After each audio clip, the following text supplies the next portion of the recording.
উঠবেন, সাহায্য করব। রজনীর শান্ত স্বাভাবিক ভঙ্গিটা যেন বিভোরের হজম হয় না। যে মেয়েটা সবসময় তাকে দোষ দিয়ে আসে, সেখানে আজ এত বড় ঘটনার পরও মেয়েটা চুপ, তার সাথে এত ভালোভাবে কথা বলছে। কোথায় যেন একটা খটকা থেকে যায় বিভোরের ভাবনার মাঝে। রজনী ফের বলে, উঠবেন। বিভোর মাথা নাড়িয়ে বলে, তুমি পারবে না, সুজনকে ডাকো। সুজন ভাই তো নেই, রিফাকে নিয়ে হসপিটালে গেছে। বাড়ির অন্য পুরুষেরা? সকলেই গেছে। বিভোর একটু চমকায়, চমকিত কণ্ঠে বলে, বাড়িতে শুধু মেয়েরা? রজনী মাথা নাড়ায়। বিভোর উসখুস করা শুরু করে, বারবার সাপের মতো মোচড়ায়। রজনী ভ্রু কুচকে বলে, কি হয়েছে, এমন কেন করছেন? কিছু না। স্নেহা, সৃজনী, রিন্তি, সৃষ্টি ভাবি সবাইকে ডেকে আনো, সাথে আম্মাকেও আসতে বলো। তুমি আমার ভার নিতে পারবে না। কিন্তু আপাদের কেন ডাকবো? বিভোর সরাসরি রজনীর চোখের দিকে তাকায়, কোনো রূপ উচ্চবাচ্য ছাড়াই ফের বলে, ডেকে আনো, কারণ আছে বলেই বলছি। রজনী আর কথা বাড়ায় না, নিজ থেকে সবাইকে ডেকে আনে। সাথে শম্পা আহমেদও কেউ ডাকে। রজনী আর শম্পা আহমেদ মিলে বিভোরকে ওয়াশরুমে নিয়ে যায়। হাত মুখ ধুইয়ে একেবারে আবারও ঘরে আনে খুবই সাবধানে। আগের মতো করে বিভোরকে বসিয়ে দেয়। শম্পা আহমেদ রজনীর আঁচলের দিকে তাকিয়ে রক্ত দেখে বলেন, শাড়িটা পাল্টে ফেলো রজনী, নতুন বউ, এভাবে গায়ে রক্ত নিয়ে ঘুরো না। রজনী কথা মতো শাড়ি পাল্টে আসে। হাতের কাছে একটা বাসন্তী রঙের শাড়ি ছিল, তাই পরেছে। ঘরে এসে দেখে সবাই বিভোরের সাথে কথা বলছে। বিভোর খুবই স্বাভাবিক। রজনী কতক্ষণ তাকিয়ে থাকে, এরপর নিজ ভাবনায় ডুবে যায়। সকাল 10টা। হাতে হাতে সবাই কোনো রকমে রান্না শেষ করেছে। আদিবা সুজনও বাড়ি ফিরেছে। সুজন সাথে করে ডাক্তার নিয়ে এসেছে। বিভোরের পায়ের প্লাস্টার টাচ খোলা হবে। সুজন ডাক্তারকে বিভোরের ঘরে দিয়ে নিজে আগে গিয়ে খেয়ে নেয়। বিভোরের অবস্থা আগের থেকে ভালো। পা নিজে নিজে অল্প একটু নাড়াতে পারে, তবে সুস্থ হতে আরও সময় লাগবে। ডাক্তার বিভোরের পায়ের প্লাস্টার খুলে আবারও করে দেয়। সাবধানে থাকতে বলে আরও কিছু ঔষধ লিখে দেয়। রজনী পাশেই দাঁড়িয়েছিল। ডাক্তার তাকে দেখে বলে, এটা কি হয় বিভোর? বিভোর একবার রজনীর দিকে তাকায়। রজনী স্বাভাবিক। বিভোর উত্তর দেওয়ার আগে স্নেহা ঘরে ঢুকতে ঢুকতে বলে, বিবর ভাইয়ের বউ ডাক্তার আঙ্কেল। ডাক্তার অবাক হয়ে বলে, বিয়ে করে ফেলেছো? কবে? জানালেও না। এটা কিন্তু মোটেও ঠিক না বিভোর। বিভোর মাথা চুলকে বলে, আসলে হুট করে হয়েছে আঙ্কেল, তাই জানাতে পারিনি, তবে অনুষ্ঠান করার সময় অবশ্যই জানাবো।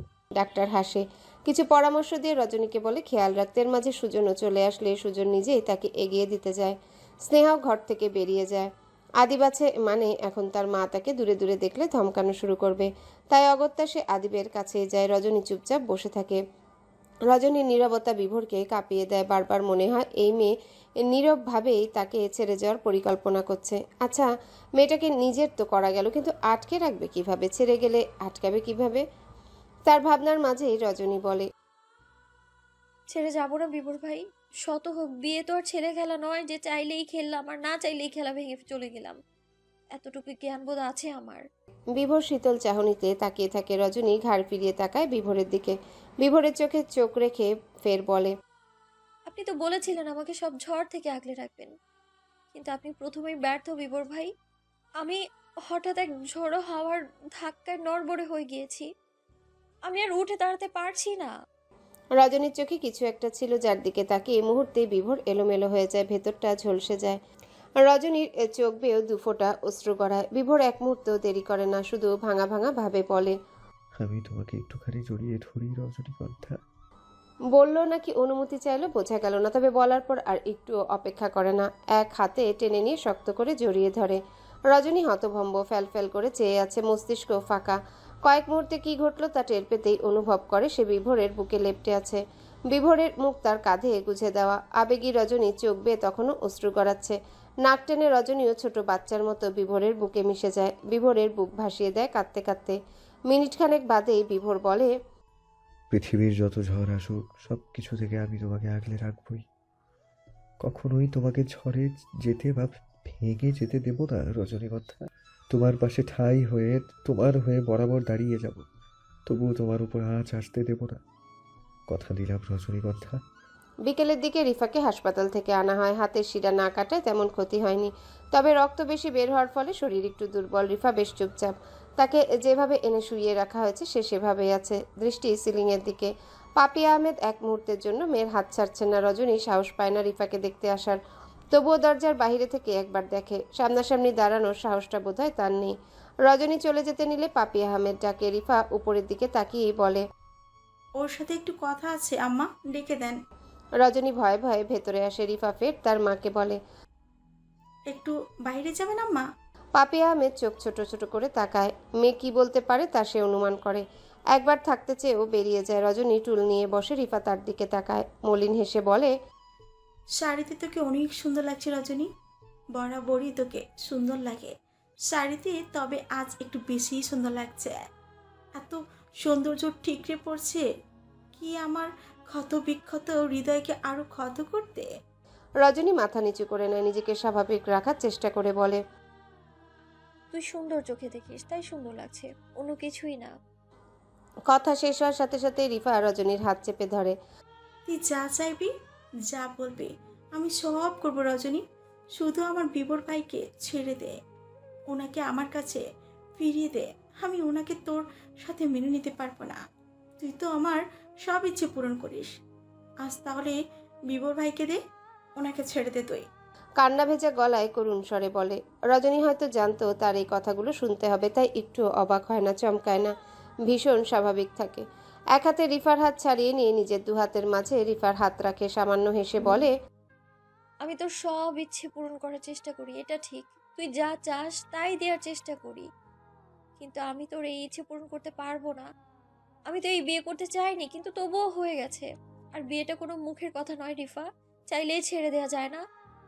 পবিত্র কালেমা পড়ে দুটো মানুষ পবিত্র সম্পর্কে জড়ায় এই বিয়ের মাধ্যমে। সেই সম্পর্ক কিভাবে ভেঙে দিই বল?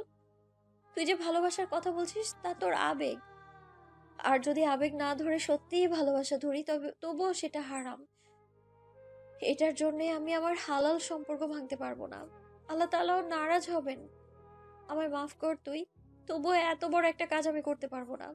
রজনী থামে। রিফা অপলক তাকিয়ে থাকে রজনীর মুখের দিকে। মেয়েটার মুখে অন্যরকম একটা অনুভূতি ভেসে উঠেছে। এটাই কি বিয়ের পরের পার্থক্য? 3 অক্ষরের একটা শব্দের এত জোর। রজনী রিফার হাতে চুমু খায়, ভাঙা ভাঙা ভাবে বলে, আমি তোকে ভীষণ ভালোবাসি। আমি বাস্তবতা মেনে নিয়েছি, তুইও মেনে নে। রজনী বেরিয়ে যায়। রিফা চোখ বন্ধ করে, চোখের কোনা বেয়ে জল গড়ায়। রিফা বিড়বিড় করে বলে, ভালোবাসা হোক আর আবেগ, আমি তো কখনো বিবর ভাই ছাড়া আর কাউকে নিয়ে ভাবিনি। তাই আমার আবেগ, ভালোবাসা, মায়া, মোহ সব কিছুতেই বিবর ভাই। তুই ঠিক বলতি রজনী, ভালোবাসা আসলেই বারণ, ভালোবাসা আসলেই ভালো না। কি দারুণ যন্ত্রণা আর ক্ষত, তবুও মেনে নিলাম, এক পক্ষ সুখী হোক। কেটেছে 3 দিন। এই 3 দিনে রিফা ও মোটামুটি সুস্থ, তবে সে কারোর সাথে কথা বলে না। সারাদিন নিজের ঘরে চুপচাপ শুয়ে বসে কাটায়। খাবার সময় হলে পাপি আহমেদ ডাকেন, তখন চুপচাপ খেয়ে আবারও চলে আসে। স্কুল কোচিং সব বন্ধ। রজনী দূর থেকে দেখে আর দীর্ঘশ্বাস ফেলে, কাছে যায় না। কাছে গেলে একটা দমবন্ধ অনুভূতি হয়, যা সে টের পায়, তাই দূরত্ব বজায় রাখে। বিভোরের পাও মোটামুটি ঠিক আছে, কোনো রকমে ধাপ ফেলতে পারে এখন। আর কিছুদিন গেলে পুরোপুরি ঠিক হয়ে যাবে। স্নেহা আর আদিব এখনও ফেরেনি, তবে সকাল সকাল আদিব হুট করেই বলে, স্নেহা তৈরি হন, আমরা বের হব, কাল থেকে অফিস করতে হবে। স্নেহা কতক্ষণ চোখ ছোট ছোট করে তাকিয়ে থাকে। আদিবের পা থেকে মাথা পর্যন্ত পর্যবেক্ষণ করে দীর্ঘশ্বাস ফেলে গম্ভীর কণ্ঠে বলে, আমি চিঠিতে কি লিখেছি আপনি বোধহয় ভালো করে পড়েননি।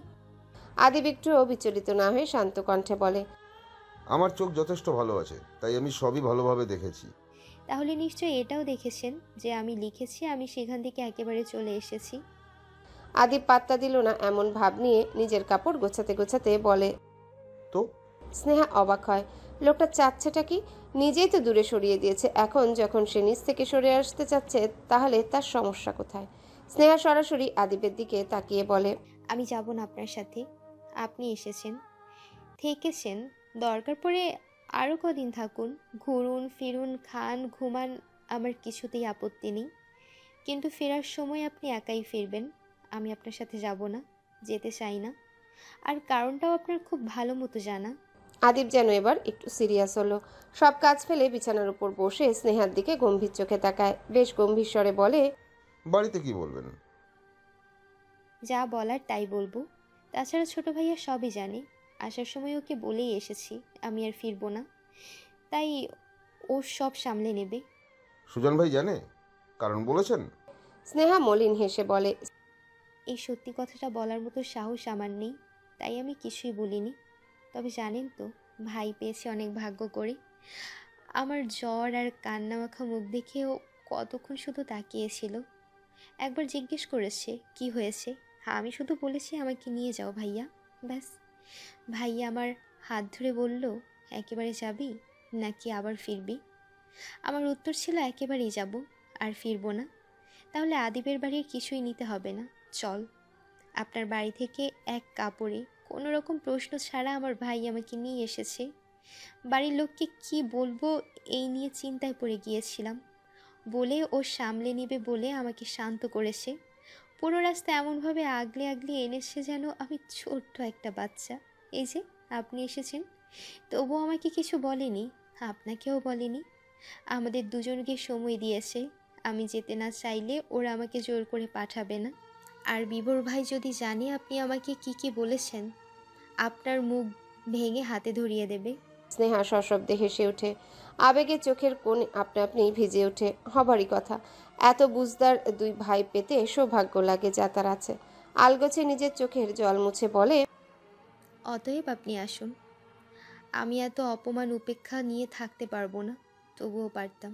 বিয়ে তো বাঁচানোর একটা চেষ্টা করতামই, কিন্তু আপনার সেদিনের কথাগুলো আমার কানে বাজে, আমার দম আটকে আসে। নিজের স্বামীর মুখে এত বড় শব্দ শোনা কোনো মেয়ের জন্যই সহজ নয়। আদিব উঠে দাঁড়ায়। স্নেহার মুখোমুখি দাঁড়িয়ে চোখে চোখ রেখে বলে, আমি যা করেছি বা বলেছি তার জন্য আমি দুঃখিত। তবে আমি আমার বউকে রেখে যাব না, নিয়েই যাব। বিয়েটা আমাদের দুজনের হলেও দুটো পরিবারের মাঝে সম্পর্ক জুড়েছে। আমাদের বিয়ের কেবল 3 মাস। এই সময় আমাদের সম্পর্ক ভেঙে গেলে এটা শুধু আমাদের ওপর না, পুরো পরিবারের ওপরই প্রভাব ফেলবে। না হয় 2 পরিবারের কথা ভেবে আমাকে শেষ সুযোগ দিলেন। যদি আপনার দেওয়া সুযোগের সদ্ব্যবহার করতে না পারি, আপনাকে আপনার যোগ্য সম্মানটুকু না দিতে পারি, তবে আমি কথা দিচ্ছি নিজে এসে আপনাকে রেখে যাব। একবারের জন্যও সম্পর্ক ঠিক করতে চাইব না, কথা দিলাম। স্নেহা নড়ে ওঠে। সত্যিই তো, এটা তো শুধু তাদের জীবন নয়, এটা দুটো পরিবারেরও ব্যাপার। আদিব সরে দাঁড়ায়। বড় বড় শ্বাস নিয়ে ঘর থেকে বেরিয়ে যায় স্নেহা। আদিব সেদিকে তাকিয়ে চোখ বন্ধ করে নেয়। ঢোক গিলে বলে, আমি আর নিতে পারছি না এই প্রতিশোধ ঘৃণার খেলা। এটা সত্য, আমি আপনাকে ভালোবাসি না, তবে ঘৃণাও যে আর করতে পারছি না। কই, বিয়ের আগে তো এই ঘৃণার একটুও নড়চড় হয়নি, তবে এখন কেন চাইলেও ঘৃণা আসে না? আপনাকে ছাড়তে পারছি না কেন? কোথায় যেন এক দায়িত্ব, কর্তব্য, সম্মান, শ্রদ্ধা গলায় জেকে বসে আছে। খাওয়া দাওয়া শেষে রজনী ঘরে এসে দেখে সব এলোমেলো। ঘর এলোমেলো দেখে ভালো লাগে না রজনীর, তাই নিজে নিজেই সব গুছিয়ে নিতে শুরু করে। বিভোর তখন বিছানায় বসে বই পড়ছে। কি বই তা একবারও রজনী খেয়াল করেনি, নিজের মতো সব গোছাতে ব্যস্ত। বিভোর বারবার আর চোখে কয়েকবার তাকায় তার দিকে, তারপর দৃষ্টি ফিরিয়ে নিয়ে শান্ত স্বরে শুধায়, পড়ালেখা কি আর করার ইচ্ছে নেই? রজনী হাতের কাজ ফেলে জিজ্ঞাসু দৃষ্টিতে তাকায়, চোখ মুখ গম্ভীর করে বলে, থাকবে না কেন? আপনারা জোর করে বিয়ে দিলেও আমার পড়ার ইচ্ছে তো শেষ হয়নি। এখন আপনি কি পড়াতে চাচ্ছেন না? বিভোর হাঁ করে তাকায়, চোখ ছোট ছোট করে বলে, আমি এটা কখন বললাম? গত সপ্তাহ থেকে একদিনও কোচিংয়ে যাওনি, তাই জিজ্ঞেস করলাম। আর শোনো, আমার কোনো শখ নেই মূর্খ বউ পেলে পুষে বড় করার। এরপর আবার বইয়ে মুখ ডুবিয়ে দেয় বিভোর। রজনী কোমরে হাত দিয়ে দাঁড়ায়। তাকে মূর্খ বলল? সে কোন দিক দিয়ে মূর্খ? এত কষ্ট করে যে মাধ্যমিক অবধি পড়ছে, তারপরে তাকে কি মূর্খ মনে হয়? তবে বরাবরের মতোই তর্কে যায় না রজনী। দাঁতে দাঁত চেপে সব কাজ করতে থাকে, ধূপধাপ শব্দ করে নিজের রাগ মেটায়। বিভোর ঠোঁট কামড়ে হাসে, বিড়বিড় করে বলে, বউয়ের আমার রাগ তেজ সবই আকাশচুম্বী। রজনী সব গুছিয়ে হাত মুখ ধুতে ছুটে ওয়াশরুমে। বিভোর আলগোছে বিছানা থেকে নামে। খুঁড়িয়ে খুঁড়িয়ে নিজের ব্যক্তিগত লুকানো ড্রয়ার থেকে একটা ডায়েরি বের করে। মুচকি এসে ডায়েরির উপরের পৃষ্ঠায় হাত বুলায়। সেখানে বড় বড় অক্ষরে লেখা রজনীগন্ধার প্রেম। বিভোর ঠোঁট নাড়িয়ে দুবার উচ্চারণ করে, রজনীগন্ধার প্রেম। এরপর ডায়েরি হাতে উঠতে উঠতে বলে, প্রিয় রজনীগন্ধার প্রেমই তো আমার রজনীগন্ধা। বিভোর ডায়েরি খুলে লিখতে বসে। আজকের ডেট দিয়ে লিখে ফেলে কয়েক লাইন। শেষে গিয়ে 2 লাইনে ভীষণ মায়া মিশিয়ে লিখে, প্রিয় রজনীগন্ধা, তোমার প্রেমে নিজেকে বিলীন করেছি। পৃথিবীর সমস্তটুকু প্রেম আমি তোমার নামে লিখে দিয়েছি। আমার বলতে আর কিছুই নেই, পুরো সত্তা জুড়ে শুধুই রজনীগন্ধা। তুমি বোঝো? কেন বোঝো না? আর কত ধৈর্যের পর বুঝবে? আর কবে ভালোবাসবে, আর কবে? এই অপেক্ষা শেষ হতে হতে না আমি নিজেকেই হারিয়ে ফেলি। আমাকে আঁকড়ে ধরো রজনীগন্ধা, ভীষণ ভালোবেসে আঁকড়ে ধরো। রজনী সকাল 10টায় একা একাই বের হয় কোচিংয়ে যাওয়ার জন্য। তাদের স্কুল আপাতত বন্ধ, এজন্যই তাদের কোচিং সকালে দেওয়া হয়েছে। রিফা যাবে না, তাই একাই বের হয়েছে রজনী। তার সাথে সাথে স্নেহার আদিবও তৈরি হয়ে বের হয়। সবার থেকে বিদায় নিয়ে তিনজন একসাথে এগোয়। আদিব আগে আগে হাঁটে, স্নেহা রজনীর পাশে পাশে হাঁটছে। একবার রজনীর শুকনো মুখের দিকে তাকিয়ে সে রাস্তার দিকে তাকায়, নিচু স্বরে বলে, যতই বাহিরে সব ঠিক আছে দেখানোর চেষ্টা করিস, ভেতরে ভেতরে তুই ঠিক নেই। বিয়েটা এখনো মন থেকে মেনে নিতে পারিসনি, তাই না? রজনী লুকায় না, স্বাভাবিকভাবে বলে, মেনে নিয়েছি। বাস্তবতাটা মেনে নিতে হয়। আমরা না চাইলেও বাস্তবতা বাস্তবতাই হয়। কঠিন হোক, তবু তো সত্য সবসময় সত্যই হয়। স্নেহা এক হাতে রজনীর মাথায় দেওয়া ওড়নার অংশ ভালো মতো টেনে দেয়, এক হাতে জড়িয়ে ধরে কপালে চুমু দেয়, দীর্ঘশ্বাস ফেলে বলে, অনেক ছোট হওয়া সত্ত্বেও তুই অনেক বুঝিস। তবে যা বোঝার দরকার তা একবার বোঝার চেষ্টা করিস। শুধু মানতে হবে বলেই না, মেনে একটা বার বিবর ভাইয়ের ভালোবাসাটুকু অনুভব কর, ভালোবাসার চেষ্টা কর। শুধু মানতে হবে বলে নয়, তখন নিজের মন থেকে আপনা আপনি মেনে যাবে। মানুষটা বড্ড ভালো রজনী, ঘৃণার পাহাড় ঠেলে সরিয়ে দিয়ে একবার ভালোবেসে দেখ, ঠকবি না। রজনীর স্কুল চলে আসে, স্নেহা আর আদিব চলে যায়। রজনী ঠাই দাঁড়িয়ে থাকে, অপলক চেয়ে থাকে স্নেহার যাওয়ার দিকে। মস্তিষ্কে বারবার বিভোরের করা খারাপ কাজগুলো ঘুরপাক খায়, বিশেষ করে সেই খুনের দৃশ্য কি ভয়ঙ্কর। চোখ বন্ধ করে নেয় রজনী, মুহূর্তে দৃশ্যপটে ভেসে ওঠে সেদিনের সেই জড়িয়ে ধরার মুহূর্ত। গায়ের লোমকূপ দাঁড়িয়ে যায়, ফাঁকা ঢোক গিলে দ্রুত পায়ে স্কুলের ভেতরে ঢুকে যায়।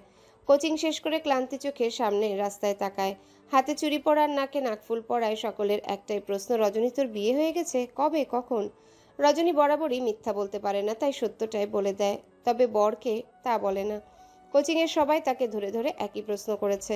ক্লান্ত ভঙ্গিতে স্কুল পেরিয়ে এগোতে গ্রামের রাস্তায় সাদিবকে দেখতে পায়। কিছুক্ষণের জন্য চমকে যায় রজনী, পর মুহূর্তে নিজেকে সামলে নেয়, এগিয়ে যায়। সাদিবকে পাশ কাটিয়ে চলে যেতে নিলে সাদিব ডাকে, করুণ কণ্ঠে বলে, এড়িয়ে যাচ্ছ? রজনী থেমে যায়, সরাসরি বলে দেয়, এড়িয়ে না যাওয়ার কি কিছু আছে সাদিব ভাই? সাদিব অদ্ভুতভাবে হাসে, ঢোক গিলে এগিয়ে এসে বলে, শুনলাম বিয়ে হয়ে গেছে তোমার বিভোর ভাইয়ের সাথে। রজনী মুখ অন্যদিকে ফিরিয়ে থাকে, সাদিবের চোখ ছলছল করছে, কোনো রকমে নিজেকে সামলে বলে, আমি ভালোবাসা চেয়েছিলাম, তুমি বলেছিলে ভালোবাসা বারণ, তবে আজ আমার হলে না, অথচ তার হলে যাকে তুমি ঘৃণা করো, তার হলে যার নাম 3 মাস আগেও শুনতে পারতে না, তার হলে যাকে আমার জন্য অপমান করেছিলে। 3 মাসে অনেক কিছু পাল্টায় সাদিব ভাই, সেই সাথে পাল্টায় মানুষের মন। হঠাৎ ঘৃণা থেকে ভালোবাসা জন্মাতে 3 মাস কম সময় না। তবে ওসব ভালোবাসা আমি বুঝি না। আমার জন্য বড় বড়ই ভালোবাসা বারণ। কিছু জিনিস জীবনে হুট করেই হয়ে যায়, অনাকাঙ্ক্ষিত ভাবে কিছু মানুষ জীবনের সাথেই জুড়ে যায়। ভালোবাসা থাক বা না থাক। রজনীর কথা শেষ হওয়ার সাথে সাদিব আঁকড়ে ধরে রজনীর হাত। রজনী হকচকায়, সাদিব অসহায়ভাবে বলে, তুমি তো বিভোরকে ভালোবাসো না রজনী। চলো, আসো, চলো আমরা দূরে চলে যাই। আমি ভীষণ ভালোবাসি তোমাকে। কিভাবে আমি তোমাকে ছেড়ে দিই রজনী, চলে আসো। রজনী হতভম্ব হয়ে যায়, তবে জবাব দেওয়ার আগেই 2-3 জন লোক চলে আসে। একজন এসে সরাসরি সাদিবের নাক বরাবর খুশি দেয়। সাদিব ছিটকে যায়, রজনী পুরো থ মেরে যায়। সাদিবের নাক থেকে রক্ত পড়তে দেখে হুঁশ আসে, ব্যস্তভাবে বলে, আরে কি করছেন? ওনাকে মারছেন কেন? ছাড়ুন, মারবেন না। লোকটা কথা শুনে না, পেছনের 2জনকে ইশারা করে বলে, ভাবি কি নিয়ে যা? লোক 2জন এগিয়ে আসে, রজনীর সামনে দাঁড়িয়ে নিচু স্বরে বলে, ভাবি চলেন। ভাবি শব্দটা কানে বাড়ি খায়। রজনীর চোখ মুখ শক্ত করে বলে, আপনাদের বিভোর ভাই পাঠিয়েছে? 2জনের কেউ জবাব দেয় না, যাওয়ার জন্য তাড়া দেয়। রজনী চেঁচিয়ে বলে, ওনাকে ছাড়ুন এক্ষুনি, নয়তো আমি এক পাও নড়বো না এখান থেকে। লোকটা থেমে যায়। সাদিব উঠে দাঁড়ালে রজনী ইশারা করে চলে যেতে। সাদিব প্রথমে মানা করলেও রজনী কড়া কণ্ঠে বলে, চলে যান। সাদিব চলে যায়। রজনী কাঁধের ব্যাগ শক্ত করে ধরে দাঁতে দাঁত চেপে এগোতে শুরু করে, চোখ বন্ধ করে বড় বড় শ্বাস নেয়, বিড়বিড় করে বলে, গুন্ডামি আপনার রক্তে মিশে গেছে বিভোর ভাই। রজনী বাড়ি এসে সোজা নিজেদের ঘরে যায়। বিভোর যেন তার অপেক্ষাতে ছিল। বিছানায় বসে বুকের উপর হাত আড়াআড়ি ভাবে রেখে রজনীর দিকে তাকায়। রজনী ব্যাগ রেখে শান্তভাবে প্রশ্ন করে, আপনি সাদিব ভাইকে মারার জন্য লোক পাঠিয়েছেন কেন? বিভোর উত্তর না দিয়ে সহজ গলায় শুধায়। সাদীপ তোমার হাত ধরেছে কেন? প্রশ্নটা কানে আসতে রজনী সরাসরি বিভোরের দিকে তাকায়। বিভোরের চোখে মুখে অদ্ভুত এক রাগ ঘুরছে যেন, তবে চোখ ভীষণ শান্ত। শান্ত চোখের দিকে তাকিয়ে রজনীর আত্মা কেঁপে ওঠে। স্বাভাবিক হওয়ার চেষ্টা করে বলে, এজন্য মারবেন? বিভোরের প্রচণ্ড রাগ হয় কথাটা শুনে, তবুও নিজেকে সামলানোর চেষ্টা করে বলে, বিয়ের আগে ওর সাথে কথা বলেছো, হেসেছো, আমি কিছুই বলিনি, চুপচাপ মেনে নিয়েছি, কারণ তখন তোমার উপর আমার অধিকার ছিল না। কিন্তু এখন তুমি আমার বিয়ে করা বউ, তোমাকে ছুঁয়ে দেখা তো দূরের কথা, তোমার দিকে কেউ তাকাবে ওটাও আমি সহ্য করব না।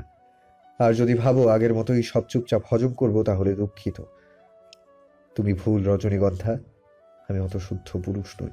রজনী হাঁ করে তাকায়, চোখ পিটপিট করে সরু কণ্ঠে বলে, অন্তত ওই পরিস্থিতিতে আমাকে কিছু বলার সুযোগ দিতেন না? আমি তো কিছু বলতাম সাদিপ ভাইকে, আর আমি বুঝতেও পারিনি উনি ওভাবে হাত ধরে ফেলবে। আচ্ছা, উনি যা করেছে তা সম্পূর্ণ ভুল, কিন্তু আপনি এভাবে হুট করে কাজটা করে কি ঠিক করেছেন বিবর ভাই? বড় আপার দেবর হয় উনি, যদি বড় আপার সংসারে অশান্তি হয়? বিভোর যেন শুনেও শুনল না, ধপ করে চোখ বন্ধ করে নিয়ে বলে, রজনীগন্ধার বেলায় আমি কোনো রকম স্যাক্রিফাইস করতে রাজি নই। আর ওই 1.5 হাত সাদীপ আমার বোনের সংসারে অশান্তি করবে এত সোজা? ওর পেট থেকে নাড়ি ভুড়ি টেনে বের করতে 5 মিনিটও লাগবে না। রজনী ফ্যাল করে তাকায়। বিভোর যে ছোটখাটো একটা হুমকি দিয়ে দিল তা সে টের পেল। দীর্ঘশ্বাস ফেলে কপাল চাপড়ায়। এই কেমন লোক! মাথার ওড়নাটা ভালো মতো টেনে নিয়ে গটগট করে ঘর থেকে বেরিয়ে যায়। পায়ের শব্দ পেয়ে বিভোর তাকায়, হাত মুষ্টিবদ্ধ করে রাগে ফুঁসতে থাকে। মনে মনে সাদিবকে বকা দিয়ে বলে, আমার বউকে নিয়ে পালাবি? তোর এত শখ, সবুর কর। যদি তোর ওই হাত আর একটা পা ভেঙে 1 মাস বিছানায় ফেলার ব্যবস্থা না করতে পারি, তাহলে আমিও বিভোর আহমেদ না। 1.5 ঘন্টার মধ্যে বাড়িতে পৌঁছায় স্নেহা আর আদিব। আদিব নিজের ঘরে চলে গেলে স্নেহা প্রথমে যে ঘরে থাকতো সেই ঘরে যায়। বাহির থেকে আসা একেবারে গোসল করে বের হয়, শরীরটা বেশ ফুরফুরে মনে হয়। চুল মুছতে মুছতে ঘরের সাথে লাগোয়া বারান্দায় দাঁড়ায়। বাড়ির পাশেই মেন রোড, একটার পর একটা গাড়ি ছুটে চলেছে। মানুষ তার নিজ নিজ কাজে ব্যস্ত, সূর্য তার মতো তাপ দেওয়াতে ব্যস্ত। সবকিছুর দিকে এক নজর তাকিয়ে দীর্ঘশ্বাস ফেলে। সময় জীবনে গাড়িগুলোর মতোই দ্রুত ছুটে চলেছে। সবাই যে যার মতো ব্যস্ত। তার ভাবনার মাঝেই পেছন থেকে আদিবের কণ্ঠ ভেসে আসে, এত আগে গোসল করে নিলেন? আপনার না 2 দিন আগেই জ্বর গেল? স্নেহা পিছনে ফিরে তাকায়, ভ্রু কুচকে কতক্ষণ তাকিয়ে থাকে। আদিব এগিয়ে আসে, ভ্রু নাচিয়ে শুধায়। কি? স্নেহা চোখ ফিরিয়ে নিয়ে বলে, আপনারা তো দরদ দেখানো আমার কিন্তু হজম হয় না। দরদ দেখানো মানে? মানে আগে দেখেও দেখতেন না, আর এখন দেখলেই এমনভাবে কথা বলেন যেন আমার চিন্তায় আপনার ভেতরে সব শুকিয়ে যাচ্ছে। আদিবের চোখ মুখ গম্ভীর হয়ে যায়, নিজের জায়গায় দাঁড়ায় না।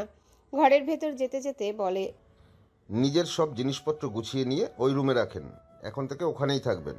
স্নেহা ছুটে আসে, আদিবের সামনে দাঁড়িয়ে বলে, আপনার রুমে? হ্যাঁ। কিন্তু কেন? বিয়ের পর তা আপনি বলেছিলেন যেন এ ঘরে থাকি, আজ কি হলো?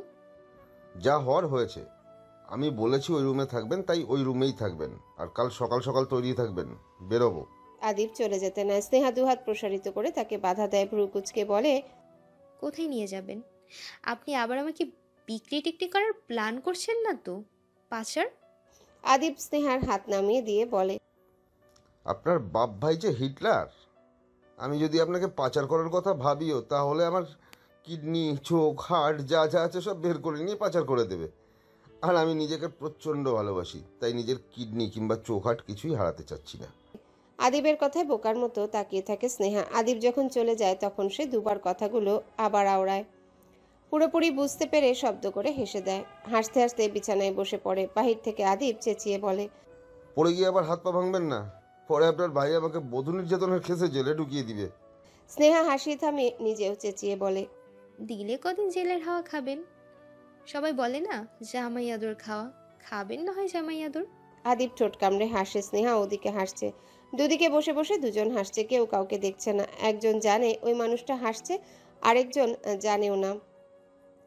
আদিব সোফা থেকে উঠতে উঠতে ফোন পকেটে পুরে নেয়। স্নেহাকে উদ্দেশ্য করে বলে, আমি খাবার আনতে যাচ্ছি, বিকালে বাজার করে আনবো, নিজে রান্না করবেন। আমি কিন্তু রোজ রোজ বাইরের খাবার খেতে পারবো না। স্নেহা চট করে উঠে আসে, ছুটে গিয়ে নিজের ঘরের দরজার সামনে দাঁড়িয়ে বলে, আমিও রোজ রোজ রান্না করতে পারবো না জনাব, মাঝে মাঝে নিজে রেঁধে খাবেন। রিন্তি ক্লাস শেষ করে তার বন্ধুদের খুঁজে সবাই কোথায় কে জানে। আশেপাশে এক পলক তাকে মাথার ওড়নাটা টেনে নেয় ঠিক মতো। এরপর পা চালিয়ে এগোতে শুরু করে। সামনেই পরিচিত একজনকে পেয়ে তাকে জিজ্ঞাসা করলে জবাবে সে জানায় রিন্তির বন্ধুরা কলেজের পেছনে পুরনো বিল্ডিংয়ের দিকে গেছে। সবাই ওখানেই আড্ডা দিচ্ছে। আগেও পুরনো বিল্ডিংয়ে অহরহ যাওয়া আসার ফলে ভয় লাগে না রিন্তির। বেশ খুশি মনে সে এগোয় বন্ধুদের কাছে যাওয়ার জন্য। পুরনো বিল্ডিংয়ে গিয়ে দেখে তার 4 বান্ধবীর সাথে আরেকজন মেয়েও আছে। রিন্তি কপট রাগ দেখিয়ে বলে, কিরে, তোরা আমাকে ফেলে চলে আসলি কেন? তাদের মাঝে মিলি নামের একজন একটু নরম স্বরে বলে, সরি রে দোস্ত, তুই তো ক্লাস করছিলি তাই আর ডাকিনি। আয় বস না। বাকিরাও তাল মেলায়। রিন্তি তাদের সাথে বসে পড়ে। পাশের মেয়েকে ইশারা করে জিজ্ঞাসা করে, ওকে। ও মিতা, আমাদের নতুন ফ্রেন্ড। রিন্তি আর মিতা একে অন্যের সাথে কথা বলে। রিন্তি এর মাঝে খেয়াল করে মিলিরা একটু উসখুস করছে, তাই কপাল কুঁচকে বলে, তোদের আবার কি হয়েছে? মিলি হক চুকিয়ে তাকায়, আমতা আমতা করে বলে, কই কিছু না তো। তাহলে এমন চোরের মতো করছিস কেন? মিলি এবার রিন্তির গা ঘেঁষে বসে, কানের কাছে মুখ নিয়ে গিয়ে বলে, দোস্ত, একটা নতুন জিনিস পাইছি, তুই কিছু মনে না করলে বের করি। কি জিনিস? খাওয়ার। রিন্তি ভ্রু কুঁচকে তাকিয়ে থাকে। সবটাই তার মাথার উপর দিয়ে যায়। সে বুঝতে পারে না কিসের কথা বলছে এরা। মিলি হাতের মুঠো থেকে একটা মোড়ানো কাগজ বের করে। রিন্তি মনোযোগ সহকারে দেখতে থাকে। মিলি মোড়ানো কাগজ খুলে ফেললে সেখান থেকে সাদা গুঁড়ো পাউডারের মতো বের হয়। মিলির ঠোঁটে বিশ্বজয়ের হাসি। রিন্তি অবুঝ স্বরে শুধায়, এগুলো আবার কি? মিলি হাত এগিয়ে নিয়ে গিয়ে বলে, খেয়ে দেখ। কখনো এসব না দেখা দরুন এবং বন্ধুদের সম্বন্ধে ভালো ধারণা থাকায় রিন্তির মাথায় বাজে কিছু আসে না। খুব স্বাভাবিকভাবে জিজ্ঞাসা করে, গুঁড়ো দুধ নাকি? মিলিসহ বাকি সবাই হেসে দেয়। কোনো রূপ প্রতিক্রিয়া না করে বলে, খেয়েই দেখ। রিন্তি দনমনা করতে করতে একটুখানি পাউডার মুখে দিতেই তেতো একটা স্বাদে পুরো মুখ জুড়ে যায়। কাশি উঠে যায়। একজন পানি এগিয়ে দেয়। রিন্তি ঢকঢক করে সে পানি পান করে বলে, এগুলো কি বলতো? এত বাজে কেন খেতে? আমার মনে হচ্ছে এক্ষুনি বমি হয়ে যাবে। মিলিরা রহস্যময় হাসি হাসে। মিতা নামের মেয়েটি ব্যাগ থেকে একটা আপেল বের করতে করতে বলে, আরে ওদের কথা ছাড়ো তো, তুমি আপেলটা খাও, মুখের তিতো স্বাদটা ভালো হবে।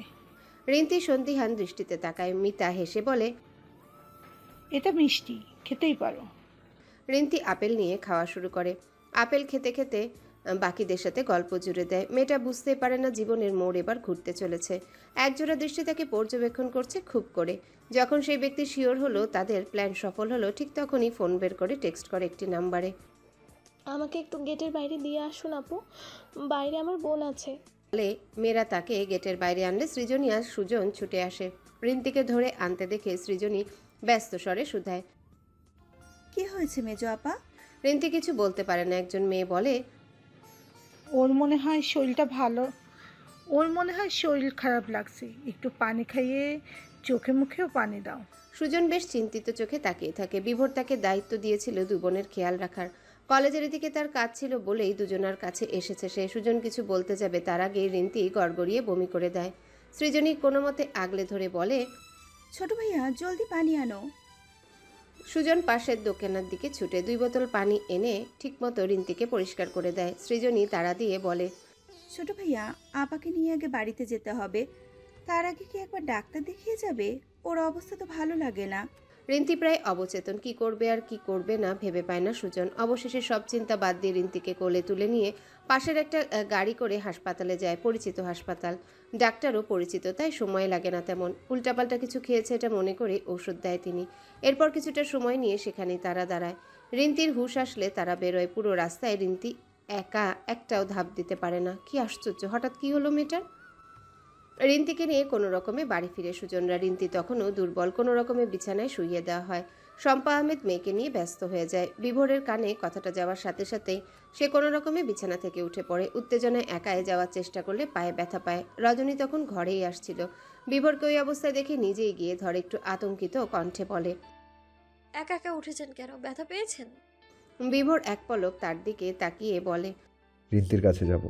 রজনী কথা না বাড়িয়ে বিভোরকে নিয়ে যায়। রিন্তির ঘরে তখন কম বেশি সবাই ছিল। রিফাও ছিল। রজনী আর বিভোরকে একসাথে দেখে সে কতক্ষণ তাকিয়ে থাকে অপলক। এরপর চোখ ফিরিয়ে নেয়। বিভোর ব্যস্তভাবে রিন্তির পাশে বসে তার হাত ধরে বলতে শুরু করে, কি হয়েছে রিন্তি? রিন্তি আধো আধো চোখে বিভোরকে দেখে, কথা বলার মতো শক্তি নেই, বারবার ঘোরে পড়ে যাচ্ছে। প্রথমবারের মতো নেশা হয়ে যাওয়ায় তার মস্তিষ্ক কাজ করছে কম, শরীরটাও দুর্বল হয়েছে অতিরিক্ত। সুজন মিনমিনে স্বরে বলে, মনে হয় উল্টাপাল্টা কিছু খেয়েছিল, তাই মাথা ঘুরে পড়ে গিয়েছিল আর বমি হয়েছে। আসার সময় ডাক্তার আঙ্কেলকে দেখিয়ে এসেছি, তিনি ওষুধ দিয়েছে, বলেছে নিয়ম করে খেলেই ঠিক হয়ে যাবে, আর ওর পেটের সমস্যা হয় এমন কিছু খেতে নিষেধ করেছে। বিভোর ঘন ঘন শ্বাস ফেলে, তার মন ভালো কিছুর ইঙ্গিত দেয় না। রজনী বিভোরের মুখের দিকে তাকায়, অভিব্যক্তি বোঝার উপায় নেই। সালে আহমেদ বলেন, আপাতত রিন্তিকে একটু ঘুমাতে দাও, ঘুমালে শরীরটা ভালো লাগবে, যার যার ঘরে যাও। সবাই মাথা নাড়ায়, এক এক করে বেরিয়েও যায়। থাকে শুধু শম্পা আহমেদ, সৃজনী, সুজন, রজনী আর বিভোর। রজনী বিভোরকে উদ্দেশ্য করে বলে, যাবেন না? বিভোর মাথা নাড়ায়। রজনী ধরার আগে সুজন এগিয়ে আসে, সে নিয়ে যাবে বলে বিভোরকে ধরে নিয়ে যায়। রজনী ভ্রু কুচকে কতক্ষণ সেদিকে তাকিয়ে আর দু ভাইয়ের পিছে যায় না। সৃজনী বলে, মেজম্মা, আপনি একটু মেজো আপার কাছে থাকেন, আমি গোসল করে আসি। শম্পা আহমেদ মাথা নাড়ায়। সৃজনী নিজের কাপড় নিয়ে গোসলখানার দিকে চলে যায়। রজনী এসে রিন্তির পাশে বসে কতক্ষণ তার মাথায় হাত বুলিয়ে দেয়। শম্পা আহমেদ ভাঙা কণ্ঠে বলে, বিপদ যেন বাড়িটার উপর জেকে বসে আছে। আমার ছেলে মেয়ে দুটোই কিসের মাঝে পড়লো?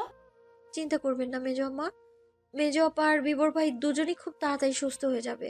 শম্পা আহমেদ মাথা নাড়ালেন। পর মুহূর্তে কপালে সূক্ষ্ম ভাঁজ ফেলে সন্দিহান দৃষ্টিতে তাকান। হঠাৎ এমন দৃষ্টিতে রজনী হকচকিয়ে যায়, চোখ ছোট ছোট করে তাকায়। শম্পা আহমেদ বলেন, তুমি বিভোরকে এখনো ভাই বলো রজনী? তোমাদের না বিয়ে হয়েছে, ভাই কেন বলো? আসলে অনেক দিনের অভ্যাস তো।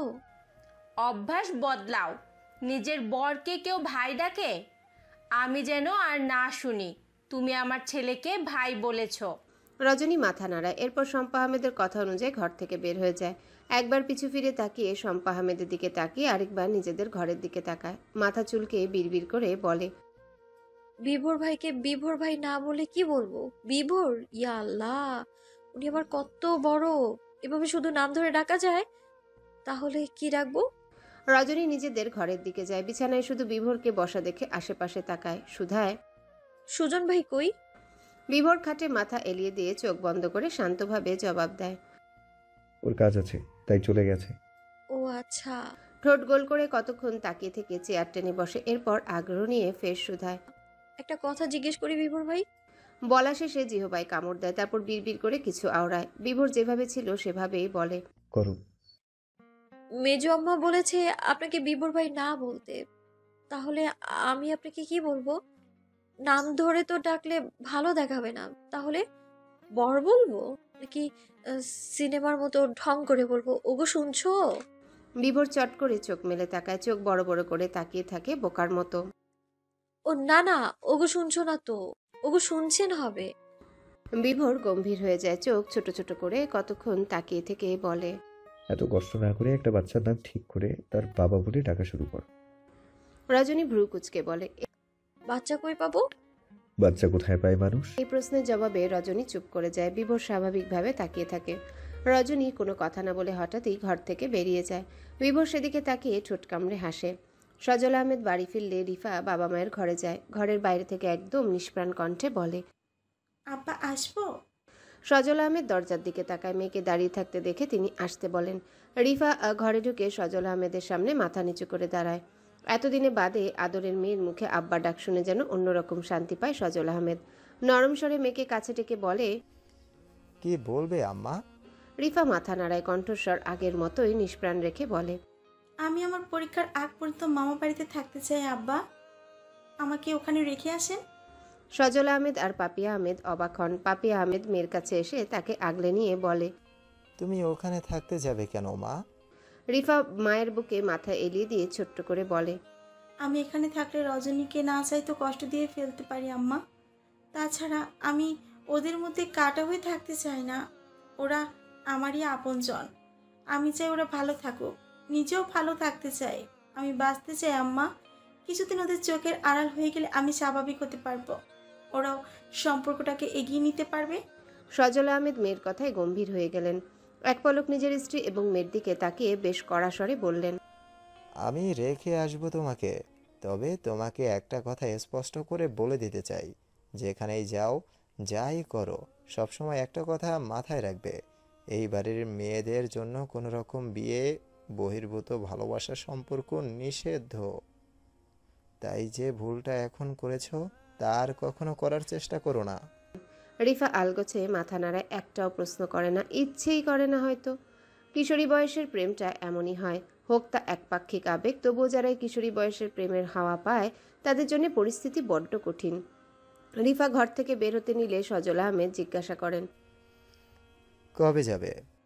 আজই, আমি সব বুঝিয়ে নিচ্ছি, আপনি একটু পরেই রেখে আসেন আব্বা। রিফা চলে যায়। পাপিয়া আহমেদ ভীতু চোখে স্বামীর দিকে চেয়ে থাকেন। এই বাড়ির পুরুষ মানুষগুলো উপরে যতটা ভালো শান্ত দেখায় তারা ভেতরে ততটাই জঘন্য, তাই কথা বলতে হয় ভেবেচিন্তে। ভীত কণ্ঠেই পাপিয়া আহমেদ বলেন, আমি কিছুদিন রিফার সাথে থেকে আসি, অনেক দিন তো বাবার বাড়ি যাইনি, আর রিফাও প্রথম প্রথম একা মানিয়ে নিতে পারবে না, আপনি অনুমতি দিলে। কথা শেষ করার আগে সজল আহমেদ বলেন, কাপড় গোছাও আর তৈরি হও। পাপিয়া আহমেদ বড় একটা শ্বাস নেন, স্বস্তির শ্বাস ফেলে যত দ্রুত সম্ভব নিজের কাপড় গোছানো শুরু করেন। সজল আহমেদ শুয়ে শুয়ে ভাবতে থাকে, হাজারটা সমীকরণ মিলাতে ব্যস্ত তিনি। সময় ধীরে ধীরে কেটে যায়। আসরের আজান কানে আসতে রিফা তৈরি হয়ে এসে সজল আহমেদকে ডাকেন। পাপিয়া আহমেদও তৈরি। সজল আহমেদ উঠে দুজনার ব্যাগ নিয়ে বের হন। বাহিরে তখন বাকি বউরা রান্নার জোগাড় করছে। ব্যাগ হাতে বের হতে দেখে সালেহা আহমেদ জিজ্ঞাসা করেন, পাপি আর রিফা কোথাও যাবে নাকি? সজল, তুমিও যাচ্ছ কোথাও? সজল আহমেদ ব্যাগ নিচে রেখে বলেন, হ্যাঁ, ওরা একটু রিফার নানার বাড়ি যাচ্ছে, বড় ভাইয়ার কোথাও বড় ভাবি। সালেহ আহমেদ নিজেদের ঘরের কথা বললে সজল আহমেদ সেদিকেই গেলেন। সালেহ আহমেদ, শম্পা আহমেদ, সুলেখা আহমেদ আর পাপিয়া আহমেদও কথা বলছেন নিজেদের মধ্যে। রিফা চুপচাপ দাঁড়িয়েছিল এক জায়গায়। রজনী উঠে আসে তার কাছে, ফাঁকা ঢোক গিলে বলে, কতদিনের জন্য যাচ্ছিস? রিফা ভনিতা ছাড়াই বলে, মাধ্যমিক পরীক্ষা শুরু হওয়ার আগ পর্যন্ত ওখানেই থাকবো, পরীক্ষা শুরু হলে চলে আসবো। এতদিন থাকবি? এরপর দুজনেই চুপ। রজনী কিছু বলার সাহস করে উঠতে পারে না। রিফা একবার ওপরের দিকে তাকিয়ে দীর্ঘশ্বাস ফেলে। নীরবতা ভেঙে বলে, তোর উপর রাগ করে যাচ্ছি না রজনী, তোর উপর, তোদের উপর আমার কোনো রাগ নেই, ক্ষোভ নেই, অভিযোগও নেই। আমি যাচ্ছি একটু বাঁচতে, মিথ্যে বলবো না। তোদের একসাথে দেখলে আমার কেমন ভেতরে ব্যথা অনুভব হয়। অনেক চেষ্টার পরেও এটা দমাতে পারিনি, আমার শ্বাস আটকে আসে তখন। আমি এসব থেকে বাঁচতে চাই, মুক্তি চাই। তাছাড়াও আমার কথা ভেবে ভেবে হয়তো তুইও এই সম্পর্কে এগিয়ে নিতে পারছিস না। আমাকে কিছুদিন না দেখলেই তোদের সম্পর্কটা সহজ হবে। রিফা থামে। রজনী পলক না ফেলে তাকিয়ে থাকে। রিফার চোখের কোণে অশ্রুর ভিড়। খুব যত্নে সেগুলো মুছে হুট করেই জড়িয়ে ধরে রজনীকে। বিষাদ কণ্ঠে বলে, আমি তোদের দুজনকেই ভালোবাসি খুব, চাই না তোরা কষ্টে থাক।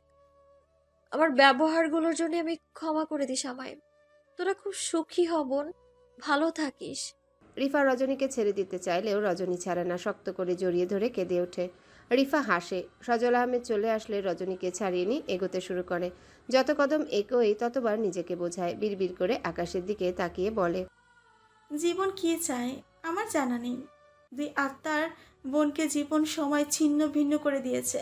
আমি জানি না আমার এই গন্তব্য কোথায় শেষ হবে, তবে যেখানেই শেষ হোক সেখানেই বিবর ভাই থাকবে না। আমার শুরুর মতো আমার শেষ হবে না। আমি কখনোই তোর আর বিবর ভাইয়ের মাঝে আসবো না রজনী, কথা দিলাম।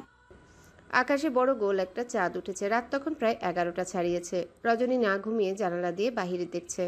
মূলত সে আকাশের দিকে চেয়ে আছে, এক ধ্যানে সে চাঁদ দেখতে ব্যস্ত। বিভোর যে না ঘুমিয়ে তার দিকে তাকিয়ে আছে তাতে তার বিন্দুমাত্র ভ্রুক্ষেপ নেই। বিভোর একটু নড়ে চড়ে ওঠে, এরপর উঠে বসে আওয়াজ করে রজনী, তবুও দৃষ্টি ফেরায় না। বিভোর কোনো মতে উঠে খুঁড়িয়ে খুঁড়িয়ে রজনীর পাশে আসে, নরম স্বরে ডাকে, রজনীগন্ধা। রজনীর কানে ডাকটা বাজে কয়েকবার। ঘাড় ফিরিয়ে ভীষণ শীতল চাহনিতে তাকায়। বিভোর এক হাতে দেয়ালে ভর দিয়ে দাঁড়িয়েছে। রজনী তা দেখে বলে, ব্যথা পাবেন, বিছানায় বসেন নাকি চেয়ার টেনে দিব? বিভোর বিপরীতে কিছু না বলে পিছিয়ে গিয়ে বিছানায় বসে। রজনী ঘুরে গিয়ে দেয়ালে হেলান দিয়ে বিভোরের মুখোমুখি দাঁড়ায়। বিভোর বরাবরের মতোই তার শান্ত স্বরে বলে, ঘুমাওনি কেন, কিছু হয়েছে? রজনী সামান্য হেসে বলে, জীবন কেমন চক্রাকারে ঘোরে, তাই না বিবর ভাই? কথাটা বুঝতে সময় লাগে বিভোরের। বুঝতে পেরেও যখন চুপ থাকে তখন রজনী ফের বলে, ভালোবাসা মরণ ব্যাধি ক্যান্সারের মতো বিভোর ভাই, আপনাকে শুধু আজীবন অসুস্থই করে যাবে। শত চেষ্টার পরেও সুস্থ হতে পারবেন না, মৃত্যু যেন অবধারিত। বিভোর মুচকি হাসে। রজনীর চোখে চোখ রেখে বলে, তবুও আমি জেনে শুধু সেই মরণ ব্যাধিতে আক্রান্ত হয়েছি রজনীগন্ধা, তুমিও হবে। মৃত্যু বলতে যদি না পাওয়া বোঝাও, তবে আমি বলবো এই ব্যাধিতে তুমিও আক্রান্ত হবে, আর মৃত্যু নামক বিচ্ছেদ নয়, আমাদেরই বিলীন হবে। এত আত্মবিশ্বাস? ভালোবাসার প্রথম শর্ততেই আত্মবিশ্বাসী হতে হয়। যদি আমি না বাসি, যদি আমি বিচ্ছেদকেই বেছে নিই? বিভোরের চোখ মুখ শীতল হয়ে যায়। রজনী উৎসুক দৃষ্টিতে তাকিয়ে থাকে। বিভোর মিনিটখানেক বসে থেকে হাতের ইশারায় তাকে কাছে ডাকে। রজনী এগোয়। বিভোরের কাছাকাছি আসলে বিভোর হাত টেনে পাশে বসিয়ে দেয়। একটুও সময় ব্যয় না করে শক্ত করে জড়িয়ে ধরে রজনীকে। রজনী হতবাক। বিভোর মুচকি এসে নাক ডুবিয়ে দেয় রজনীর কাঁধে। ফিসফিস করে বলে, এত সহজে বিচ্ছেদকে আমি আসতে দেব না রজনীগন্ধা। ভালোবাসা আর ঘৃণার যুদ্ধে আমার ভালোবাসাটাই জিতবে, তুমি হেরে যাবে। প্রথম এবং শেষবারের মতো তুমি আমার কাছে হারবে, ভালোবাসবেই। আর ততটা বাসবে যতটা ভালোবাসলে তুমি নিজেকে আমার কাছে, তুমি নিজেকে আমার থেকে আলাদা করার সাহস পাবে না। বিচ্ছেদ চাওয়া তো কল্পনা কেবল। কেটেছে বেশ কয়েকদিন। বিভোর এখন পুরোপুরি সুস্থ। রজনী নিজের লেখাপড়া নিয়ে ব্যস্ত। রিন্তিও এখন সুস্থ হয়েছে। এই কয়দিনে সে কলেজে যায়নি, মূলত বিভোরই যেতে দেয়নি। স্নেহা এখন আদিবের ঘরে আদিবের সাথেই থাকে। আদিব তাকে আবারও ভার্সিটিতে ভর্তি করিয়ে দিয়েছে। একদিকে পড়ালেখার, অন্যদিকে সংসার সামলাচ্ছে স্নেহা। আদিবের বাবা মা আর আনিকা এসেছে স্নেহারা শহরে ফেরার পরদিনই। স্নেহা সকাল সকাল ঘুম থেকে উঠে দ্রুত ফ্রেশ হয়ে রান্নাঘরে ছুটে। খুব দ্রুত রান্না শেষ করে টেবিলে সব নাস্তা রাখতে শাশুড়ি এগিয়ে আসে। রান্না শেষ করে ফেলছো বৌমা? আমারে ডাকলা না কেন? স্নেহা মিষ্টি করে হেসে বলে, সমস্যা নেই আম্মা, রান্না তো শেষই, আপনি বসেন, আমি আব্বা আনিকা আর আপনার ছেলেকে ডেকে আনতেছি। মহিলাও হাসেন। স্নেহা মাথার আঁচল ভালো মতো টেনে এগিয়ে যায় তার শ্বশুরের ঘরের দিকে। আনিকা আর তার বাবাকে ডেকে নিজেদের ঘরে যায়। আদিব তখনও উপুর হয়ে ঘুমাচ্ছে। স্নেহা প্রথমে বিছানায় বসে কতক্ষণ রেস্ট নেয়, তারপর নিচু স্বরে ডাকে, আদিব উঠুন, 8টা প্রায় বাজে, আপনার তো অফিসও আছে। আদিবের কোনো হেলদোল নেই, সে তার নিজের মতো নিশ্চিন্তে ঘুমাচ্ছে। স্নেহা মিনিট পাঁচেক বসে থেকেও যখন দেখে আদিব উঠছে না, তখন সে নিজে আদিবের দিকে এগিয়ে যায়, বাহুতে ধাক্কা দিয়ে ডাকে।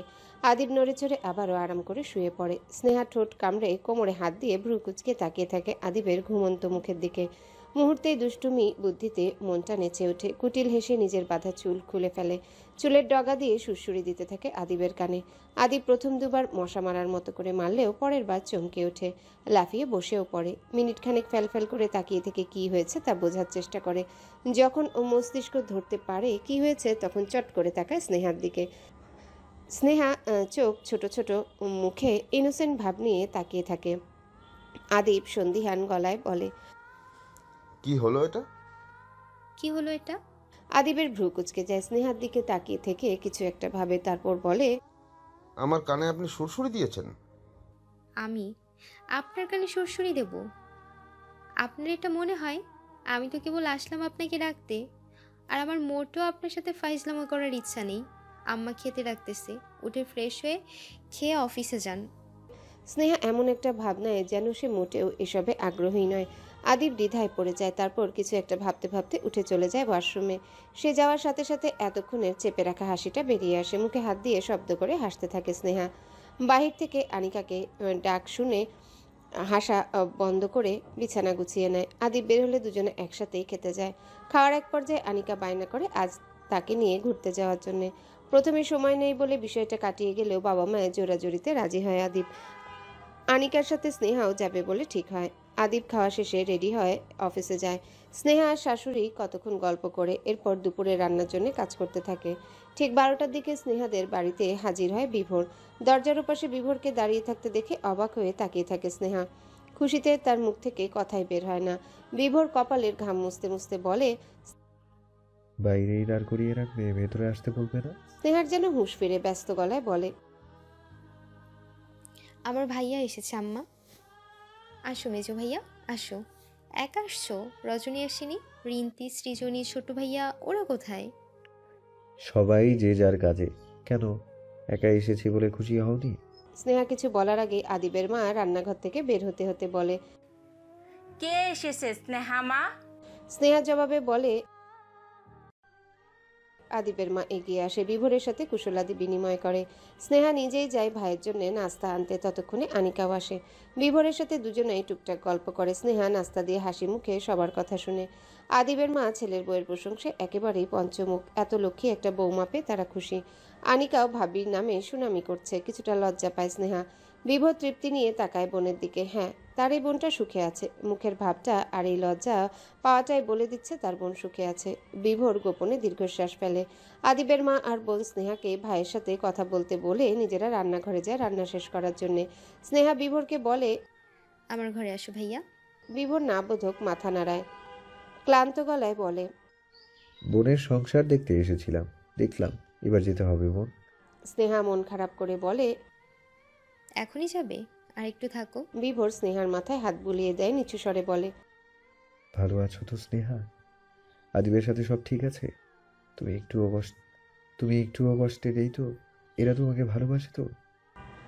প্রশ্নগুলোর জবাবে সে কেবলই হাসে, মাথা নাড়িয়ে বলে, আমি ভালো আছি মেজো ভাইয়া, ওরা সবাই খুব ভালো, আমাকে ভালোবাসে। বিভোর মাথা নাড়িয়ে আদিবের মা স্নেহা থেকে বিদায় নিয়ে বেরিয়ে যায়।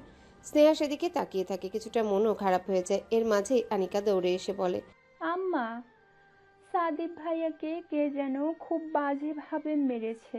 ভাইয়া ফোন করেছিল, সাদিব ভাইয়াকে নিয়ে সে হাসপাতালে আছে। রিন্তি কলেজে এসে প্রথমেই তার ক্লাসে যায়। একটা ক্লাস করতেই তার বান্ধবীরা তাকে টেনে টুনে নিয়ে যায় ক্যান্টিনে। ক্যান্টিন তখন ফাঁকা, সব স্টুডেন্ট হয় ক্লাসে নয়তো ক্যাম্পাসে ঘুরছে। রিন্তি মিলির দিকে তাকে একটু বিরক্তি নিয়ে বলে, এই সময় এখানে কি করবো মিলি? ক্লাস চলছে তো। মিলি পাত্তা না দিয়ে বলে, আরে ধুর, এত ক্লাস করে কি হবে, আজ একটু আড্ডাই দেব আমরা, পরে তো ক্লাস করতেই পারি। রিন্তি তবুও মানতে চায় না। মিলি তার বাকি বন্ধুরা তাকে অন্য কথায় মাতিয়ে তোলে। সবার সাথে হাসি ঠাট্টায় যখন রিন্তিও ব্যস্ত হয়ে পড়ে, তখন ব্যাগ থেকে খুব সাবধানে একটা ইঞ্জেকশন বের করে মিতা। মিলিকে চোখের ইশারা করতেই মিলিও ইশারায় কিছু বোঝায়। মিনিট খানেকের মাঝে হুট করে সবার অগোচরে রিন্তির পায়ে ইঞ্জেকশন পুশ করে দেয় মিতা। ব্যথায় হাতটা পায়ে বাড়িয়ে পা ডলতে শুরু করে রিন্তি। মিতা জিজ্ঞাসা করে, কি হয়েছে রিন্তি, কোনো সমস্যা? আসলে পায়ে কিছু বিঁধলো মনে হলো, ব্যথা পেয়েছি। মিলি কথা ঘোরাতে বলে, আরে কিছু না, মশা কামড়াইছে হয়তো। রিন্তিও ততটা মাথা ঘামায় না। মিনিট দুয়েক যেতেই একটা মানুষকে তিনটা মানুষ দেখে রিন্তি। মাথা ঘোরাতে শুরু করে, কিছু বলতে যেও যেন বলতে পারে না, শুধু বারবার মাথা নাড়াতে থাকে। একসময় পুরোপুরি নেশাগ্রস্ত হয়ে ঢলে পড়ে সে। মিতার মুখে জয়ের হাসি। সেদিনের সে অজ্ঞাত লোকটি আজও ক্যান্টিনের বাহিরেই ছিল। সেদিনের মতো আজও তার বসকে ব্যাপারটি জানিয়ে দেয়। মিলি, মিতা সহ বাকি দুজনও রিন্তিকে ধরে নিয়ে যায় কলেজের পেছনে। ভাঙা দেয়ালের সাথে হেলান দিয়ে বসিয়ে রাখে। মিলি ভয়ে ভয়ে জিজ্ঞাসা করে, ওর জ্ঞান কখন ফিরবে মিতা? রোজ হজম করতে পারবে তো? মিতা একটা সিগারেট ধরিয়ে টানা শুরু করে। পাক্কা নেশাখোরদের মতো সিগারেট টানতে টানতে বলে, কম ডোজ দিচ্ছি, কলেজ ছুটি হতে হতে ওর জ্ঞানও ফিরে আসবে। আর এতটুকু ডোজ হজম করা কোনো ব্যাপার নয়। মিলি তবু একটু ভয় পায়, তবে প্রকাশ না করে নিজেকে স্বাভাবিক রাখার চেষ্টা করে। রিন্তির জ্ঞান ফেরে সত্যি তার কলেজ ছুটি হওয়ার কিছুক্ষণ আগে। মাথা তখনও ঝিম মেরে আছে। রিন্তি কোনো রকমে উঠে বসে। মিলি কাছে এগিয়ে আসে, পানির বোতল এগিয়ে দিয়ে বলে, এটা খেয়ে নে। রিন্তি নেয় না, থম মেরে থাকে। তার সাথে কি হয়েছে বা হচ্ছে তা বোঝার চেষ্টা করে, কিন্তু বরাবরই ফলাফল শূন্য। মাথা ব্যথায় মাথা ফেটে যাওয়ার মতো অবস্থা। মিলি নিজেই ধরিয়ে দেয়। পানির স্বাদটা মুখে তেতো লাগে রিন্তির, তবে তা এড়িয়ে গিয়ে বলে, আমার কি হয়েছিল? কতক্ষণ থেকে পড়ে আছি?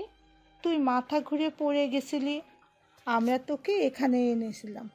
রিন্তি মেলাতে পারে না, চোখ বন্ধ করে ফের বলে, কয়টা বাজে? এই তো 1:15। চট করে চোখ মেলে তাকায় রিন্তি, যেন বড়সড় ঝটকা খেয়েছে। চোখ বড় বড় করে তাকিয়ে বলে, আমি এতক্ষণ জ্ঞানে ছিলাম না? আমি একটা ক্লাস করে আর বাকিগুলোর একটাও করিনি? মিলি যেন চমকেছে এমন একটা ভাব নেয়, তারপর বলে, পাগল হলি নাকি? তুই তো প্রথম 4টা ক্লাস করেছিলি, লাস্টের ক্লাসটার সময় তোকে আমরা নিয়ে আসলাম। আর কি হলো, হঠাৎ পড়ে গেলি? আমি 4টা ক্লাস করেছি। হ্যাঁ, সবাই মিলেই তো করলাম। রিন্তি দ্বিধাদ্বন্দ্ব নিয়ে তাকিয়ে থাকে। তার মস্তিষ্ক কাজ করছে না। সে আসলেই কয়টা ক্লাস করেছে তার মনে নেই। দুর্বল মস্তিষ্ক আর দুর্বল শরীর নিয়ে কথা বলতে ইচ্ছা করছে না রিন্তির। চুপচাপ উঠে যায়। মিলিরা তাকে এগিয়েও দেয়। সন্ধ্যার আগে আগে হাঁটতে বের হয় রজনী আর সৃজনী। রিন্তির শরীর ভালো লাগছে না বলে যায় না। সবাই জানে রিন্তি অসুস্থ, তাই বিষয়টাকে অন্যভাবে নেয় না। রজনী আর সৃজনী দুজনেই টুকটাক কথা বলছে, তবে বেশি কথা বলছে সৃজনী। কথার এক পর্যায়ে সৃজনী বেশ আফসোসের স্বরে বলে, আগের দিনগুলোই ভালো ছিল, তাই না রজনী? তখন 5 বোন একসাথে ঘুরতাম, ফিরতাম, বেড়াতাম। রজনী ছোট্ট শব্দে বলে। ভেতরে ভেতরে তারও ভীষণ খারাপ লাগে। যেখানে এক এক বোন এক একজনের আত্মা ছিল, সেখানে এখন দীর্ঘশ্বাস ছাড়া আর কিছুই যেন আসে না। দুজনে হাঁটতে হাঁটতে গল্প করে। এর মাঝে কতগুলো লোক দৌড়ে যায়। রজনী আর সৃজনী একে অপরের দিকে একবার তাকিয়ে আবার লোকজনের দিকে তাকায়। একটা লোক তাদের পাশ কাটানোর সময় রজনী থামিয়ে দেয়, ব্যস্ত গলায় বলে, কাকা কি হয়েছে, সবাই এইভাবে কই যায়? লোকটিও ব্যস্ত গলাতেই জবাব দেয়, বেলালের বড় মায়ের অবস্থা ব্যাগতি। আব্দুল্লাহর মায়ের মতো হের মুখ দিয়েও নাকি পানি বেড়াইতেছে, বারবার বমি করতেছে, মনে হয় বাঁচবো না। লোকটি চলে যায়। রজনীর চোখের সামনে ভেসে ওঠে আব্দুল্লাহর বাচ্চা মেয়েটার মৃত্যুমুখ। কি নিষ্পাপ একটা বাচ্চা মেয়ে অকালেই ঝরে গেছে। আব্দুল্লাহর বইয়ের এক একটা আহাজারি এখনো তার কানে বাজে। সৃজনী রজনীকে বলে, চল তো যাই। দুজনেই ছুটে যায় বেলাল নামের লোকটার বাড়ির দিকে। আজানের আগের সময় তখন বারান্দায় একটা চৌকির উপর মেয়েকে শুইয়ে রেখেছে বেলাল আর তার বউ। বেলালের বউ পাশে বসে হাহাকার করছে। বেলালও মাথায় হাত দিয়ে বসে আছে। রজনী এক দৃষ্টিতে চেয়ে থাকে মেয়েটার দিকে। মেয়েটার নাম লতা, এবার 3-তে পড়ে। রজনীর সাথে তার ভাবটা বেশ ভালো। রাস্তাঘাটে যখনই দেখা হতো তখনই ডেকে উঠত রজনী আপা বলে। রজনীর বুকের ভেতরটা হু হু করে উঠে। সেই মুহূর্তেই ভেসে আসে মাগরিবের আজান। লতাও পিটপিট করে তাকায়। মা বাবার দিকে একবার তাকিয়ে চোখ তুলে তাকায় রজনীর দিকে। ঠোঁটের কোণে হাসি ফুটিয়ে বিড়বিড় করে হয়তো ডেকে উঠে রজনী আপা, তবে তা বের হয় না গলা দিয়ে। হঠাৎ করেই খিচুনি উঠে যায়। সবাই ব্যস্ত হয়ে পড়ে। মিনিট কয়েক পরেই বাচ্চা মেয়েটার শরীর নিস্তেজ হয়ে পড়ে। বেলাল আর তার বউ একসাথে হাউমাউ করে কেঁদে ওঠে। রজনীর চোখ স্থির হয়ে আছে লতার মুখের দিকে। মনে হচ্ছে তখনও তাকে কেউ ডেকে চলেছে রজনী আপা বলে। চোখের সামনে আরেকটা মৃত্যু, হাহাকার করা বাবা মায়ের কান্না, সন্তানহারা মায়ের অভিশাপ। এত অভিশাপ যার লাগবে সে কি বাঁচতে পারবে? রজনীর বুকের বাপাসটা চিনচিনে ব্যথা হয়। বিড়বিড় করে বলে, এত হাহাকারের চোখের জলেরও যে অভিশাপ লাগে, ধ্বংস হওয়ার জন্য তো এইসবই যথেষ্ট। আজানের পর আরো কতটা সময় কেটে যায় রজনী আর সৃজনীর বেলালদের বাড়িতে। তারা তখনও আহাজারি করছে। বেলালের বউকে থামানো যাচ্ছে না। রজনী ধীরে ধীরে এগিয়ে গিয়ে লতার মুখ ছুঁয়ে দেয়, সাথে সাথে গায়ের লোম দাঁড়িয়ে যায়। সৃজনী পিছু পিছু এসে নিচু কণ্ঠে বলে, আধার হয়ে যাচ্ছে রজনী, বাড়ি যাবি না? বকবে কিন্তু দেরি করলে। রজনী দীর্ঘশ্বাস ফেলে দূরে সরে যায়। সৃজনীর সাথে পা মিলিয়ে হাঁটতে হাঁটতে বেরিয়ে আসে বেলালের বাড়ি থেকে। কণ্ঠস্বর নিচু করে বলে, সন্তান হারানোর ভীষণ কষ্ট, তাই না আপা? সৃজনীও দীর্ঘশ্বাস ফেলে বলে, হ্যাঁ রে, কাকি কিভাবে কাঁদছিল দেখেছিস? আমার তখন নিজেরই কান্না পাচ্ছিল। আহারে। রজনী আর কথা বাড়ায় না, এগুতে থাকে। তবে চোখের সামনে বারবার লতার মুখটা ভেসে ওঠে। বরাবরের মতো তাকে দেখলেই হেসে রজনী আপা বলাটা চোখের সামনে জলজল করে ওঠে। চোখের কোণটা জ্বালা করে। রজনী ভীষণ গোপনে চোখের কোণটুকু মুছে নিয়ে পাশে তাকাতেই নজরে পড়ে রাকিবকে। রজনী ভ্রু কুচকে দেখে রাকিব নীলুফার বাড়ির দিকে যাচ্ছে। সাথে সাথেই দাঁড়িয়ে পড়ে রজনী। সৃজনী তার দিকে জিজ্ঞাসাসূচক দৃষ্টিতে তাকায়। রজনী সৃজনীর হাত ধরে বলে, আসো আপা। কই যাব? রজনী উত্তর দেয় না। হাত টেনে পাশের রাস্তায় যেতে শুরু করে। খুব সাবধানে লুকিয়ে নীলুফার বাড়ির সামনে, তবে দেয়ালের আড়ালে লুকায়। সৃজনী নিচু স্বরে বলে, এখানে আনলি কেন? কি হয়েছে? রজনীও তার মতো করে বলে, একটা জরুরি কাজ আছে। তোমার কাছে ফোন আছে বা কোনো ধরনের লাইট? সৃজনী দুদিকে মাথা নাড়ায়, যার অর্থ তার কাছে নেই। হতাশ শ্বাস ফেলে রজনী কিছুক্ষণ ভেবে বলে, তুমি এখানেই থাকো, আমি যাব আর আসবো। আমি না আসা পর্যন্ত তুমি এখান থেকে কোথাও যাবে না। কাউকে দেখলে আওয়াজ করবে, আমি চলে আসবো। রজনী এগুনোর চেষ্টা করে লেজ সৃজনী হাত টেনে ধরে ব্যস্ত গলায় বলে, কিন্তু তুই কোথায় যাবি? তুমি চিন্তা করো না, আমি এখানেই আছি। আমিও যাই তোর সাথে? না, অন্ধকার হয়ে আসছে, এখানে আলো আছে, তুমি এখানেই থাকো। রজনীর জোরাজোরিতে সৃজনী থাকতে বাধ্য হলো। তবে এই সময় তার এখানে ভয়ে গায়ে কাটা দিচ্ছে। তারপরও কেবল মৃত মানুষ দেখে আসায় তার ভয়ের মাত্রা দ্বিগুণ হয়েছে। বারবার আয়াতুল কুরসি পাঠ করছে। রজনী খুবই সাবধানে শব্দ না করে নীলুফার বাড়ির পাশের দিকটায় যায়। বাড়ির সামনে আলো কিছুটা সেখানেও বিদ্যমান। সে বড় বড় দুটো শ্বাস নিয়ে জানালার ফাঁকে চোখ রাখে। ভেতরে রাকিব আর নীলুফাকে ঘনিষ্ঠ অবস্থায় দেখে চোখ বড় বড় হয়ে যায় রজনীর। ঘৃণায় গা গুলিয়ে উঠে দ্রুত চোখ সরিয়ে ঘন ঘন শ্বাস নিতে থাকে। রাকিব সৃষ্টিকে ঠকাচ্ছে ভেবেই রজনীর দু চোখ ভরে আসে। ঠিক সেই সময় কেউ পেছন থেকে তার মুখ চেপে ধরে, এক টানে সেখান থেকে সরিয়ে দূরে আনে। রজনী ছাড়ানোর চেষ্টা করতে করতে মুখ দিয়ে শব্দ করতে থাকে। বাড়ির পাশ থেকে সরে এসে যখন রজনীকে ছেড়ে দেওয়া হয়, সাথে সাথেই পিছু ফিরে কিছু বলতে গিয়েও সেখানে বিভোরকে দেখে ভ্যাবাচাকা খেয়ে যায় রজনী। বিভোর তীক্ষ্ণ দৃষ্টিতে তাকিয়ে আছে। রজনী জিভ দিয়ে ঠোঁট ভিজিয়ে নিয়ে বলে, এভাবে আনলেন কেন? ভয় পেয়েছি, ভালোভাবে ডাকলেই তো চলে আসতাম। তুমি ওখানে কি করছিলে? আর এ সময় তুমি বাড়ির বাইরে কেন? হাঁটতে বের হয়েছিলাম। সন্ধ্যার পরও তো অন্যের বাড়িতে উকি দিয়ে হাঁটছিলে। রজনী কিছু বলে না। তার চোখের সামনে রাকিব আর নীলুফার সেই মুহূর্তের কথা ভেবে বারবার ভেতরটা অস্থিরতায় ছেয়ে যাচ্ছিল। বিভোর রাস্তা ভেবে কথা বাড়ায় না, সরাসরি রজনীর হাত শক্ত করে ধরে বলে, আসো। রজনী ধরে রাখা হাতটার দিকে তাকায়। খুব যত্ন করে ধরেছে মানুষটা। তবে আসো শুনতেই তার মাথায় সৃজনীর কথা আসে। ব্যস্ত গলায় বলে, ছোট আপা আছে তো, ওকে ফেলে যাব? বিভোর সামনে তাকিয়ে হাঁটতে হাঁটতে জবাব দেয়, সৃজনীকে সুজন নিয়ে গেছে একটু আগে। নিশ্চিত হয় রজনী। স্বস্তির শ্বাস ফেলে আপন মনে সারাদিনের ঘটনাগুলো ভাবতে ভাবতে চলতে থাকে। তার পাশের পুরুষটির হৃদয়ে যে ততক্ষণে বাদ্যযন্ত্রের মতো আওয়াজ শুরু হয়েছে তা একটু খেয়াল করলে বোধহয় টের পেত। বিভোর বার কয়েক ফাঁকা ঢোক গিলে মেয়েটা নিশ্চয়ই বারুদ টারুদ, নয়তো কাছে আসলে কেন এত অস্বস্তি হয়। মনে হয় এখনই আগুন লেগে সব ঝলসে যাবে। ঘন ঘন শ্বাস ছেড়ে আর চোখে পাশে তাকায়। কিছুক্ষণের মধ্যেই বাড়িতে পৌঁছে যায়। উঠোনে তখন বাড়ির সকলে উপস্থিত। সুজন আর সৃজনীকে বকে চলেছে অনবরত। রজনী বাড়ির পরিবেশ দেখে একটু ভয় পায়। ভীত চোখে নিজের বাবার দিকে তাকিয়ে একটু সরে যায় বিভোরের দিকে। বাহাতে শক্ত করে বিভোরের শার্ট চেপে ধরে। বিভোর ঘাড় বাঁকিয়ে তার দেখে নিজেই টেনে এনে রজনীকে নিয়ে যায়। রজনীর মনে পড়ে তাদের বিয়ের সময় শফিক আহমেদের তাকে মারা থাপ্পড়টার কথা। বিভোর খুব স্বাভাবিকভাবে সবার সামনে দাঁড়ায়। শিপন আহমেদকে থামিয়ে দিয়ে বলে, ওদের বকছেন কেন কাকা? ওরা তো আমার সাথেই ছিল। শিপন আহমেদ থেমে যান। সৃজনী করুণ দৃষ্টিতে তাকায় রজনীর দিকে। রজনী অপরাধী দৃষ্টিতে তাকিয়ে মাথা নিচু করে নেয়। শফিক আহমেদ যেন বিভোরকে পাত্তাই দিলেন না। কণ্ঠস্বর উঁচু করে মেয়েকে শুধালেন, সন্ধ্যার পর এবারের মেয়েদের যে বাড়ির বাইরে যাওয়া নিষেধ, এটা কি তোমার অজানা রজনী? রজনী কোনো জবাব দেয় না, মাথা নিচু করে দাঁড়িয়ে থাকে। বিভোর শান্ত চোখে সব দেখে। শফিক আহমেদ এবার আরো ঝাঁঝালো কণ্ঠে বলে ওঠেন, কোন সাহসে সন্ধ্যার পর বাইরে গিয়েছো? তোমার এত সাহস কে দিয়েছে? বাইরে ঘোরার অনুমতি কে দিয়েছে? পা বেশি বড় হয়ে গেছে তোমার? রজনী কেঁপে ওঠে। বিভোর একবার তার দিকে তাকিয়ে সকলের সামনে রজনীর সামনে দাঁড়ায়। বরাবরের মতো শীতল কণ্ঠে বলে, বড় আব্বা, আপনি বোধহয় ভুলে গেছেন আপনার মেয়ে এখন শুধু আপনার মেয়ে না, আমার বউ। আর আমার বউ কোথায় যাবে, কেন যাবে, কখন যাবে, এগুলো তো আমাদের ব্যক্তিগত ব্যাপার। তাছাড়া ও আমার অনুমতি নিয়েই বাইরে গেছে। এতক্ষণ ছিল আমার সাথেই। নিজের স্বামীর সাথে ঘোরার জন্য, সময় কাটানোর জন্য কি আপনাদের অনুমতি নিতে হবে বড় আব্বা? শফিক আহমেদের মুখে অপমানে থমথমে হয়ে যায়। চোখ ছোট ছোট করে তীব্র রাগ নিয়ে তাকায়। বিভোর খুবই স্বাভাবিক। তার পেছনে দাঁড়ানো কিশোরী রজনী অবাকের চরম পর্যায়ে ফ্যালফ্যাল করে তাকিয়ে আছে বিভোরের দিকে।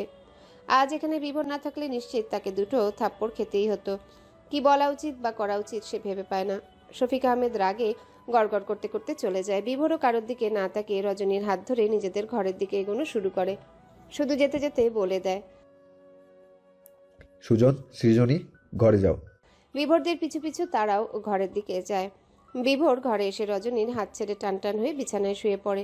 সারাদিনের ক্লান্তিতে তার এখন আর শরীর চলছে না। রজনী টেবিলের উপর থেকে এক গ্লাস পানি নিয়ে এগিয়ে দেয়। বিভোর উঠে বসে ঢকঢক করে পানি পান করে গ্লাস এগিয়ে দেয় রজনীর দিকে। রজনী তা নিয়ে সেখানেই ঠায় দাঁড়িয়ে থাকে, উসখুস করতে থাকে কিছু বলার জন্যে। বিভোর কপালে ভাঁজ ফেলে কতক্ষণ তাকিয়ে থাকে, তারপর বলে, কিছু বলবে? সাথে সাথেই রজনী বলে, ধন্যবাদ। কেন? আপনি না থাকলে আজ আমার মার খাওয়া কেউ আটকাতে পারতো না।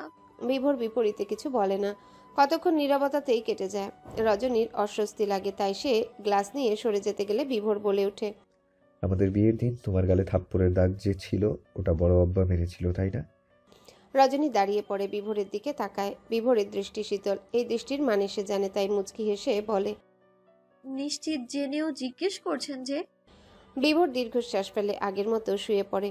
হাত দুটো মাথার নিচে রেখে চোখ বন্ধ করে বলে, রাকিব ভাই আর নীলুকে একসাথে দেখেছো, তাই না? ওদের ঘরে উকি দিয়ে এটাই দেখলে?